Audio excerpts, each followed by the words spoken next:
შენ ჯვარს იწერდი იმ ღამეს, მერი იმ ღამეს მაგ თვალთა კუდოვმა, სანდომიან ცისელვა და ფერი, წუხარე იღობით შემოდგომა. აფეთქებული და მოცახცახე, იწოდა ნათელა ალთაკრებული, მაგრამ სანთლებზე უფრო ეგ სახე, იყო იდუმალ გაფითრებული. იწოდა ტაძრის გუმბათი, კალთა, ვართა დიოდა ნელის სურნელი, მაგრამ ლოდინით დაღალულ ქალთა, სხვა არის ლოცვა განუკურნელი.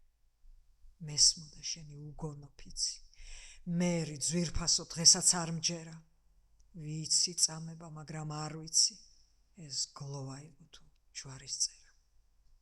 ლოდებთან ვიღაც მწარედ გოდებდა, დაბეჭდების თვლებს ქარში კარგავდა, იყო ობლობა და შეცოდება, დღესასწაულს კი ის დღე არ გავდა. ტაძრიდან გასულს ნაბიჯი ჩქარი, სად მატარებდა, ხედვა მიმძიმდა, ქუჩაში მძაფრი დაქროდა ქარი და განუწყვეტლად წვიმდა და წვიმდა.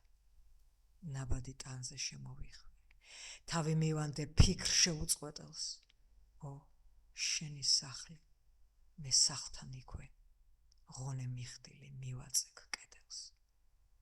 ასე მწუხარე ვიდექი დიდხანს, და ჩემს წინ შავი სწორი ვერხვები, აშრიალებდნენ ფოთლებს ბნელხმიანს, როგორც გაფრენილ არწივის ფრთები.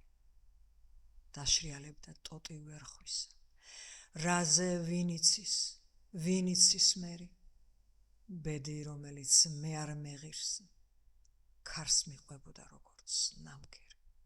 ვთქვი, უეცარი გასხივოსნება, რა ჩაქრა ასე, ვისვე ვედრები, რა დაშრიალდა ჩემი ოცნება, როგორც გაფრენილ არწივის ფრთები.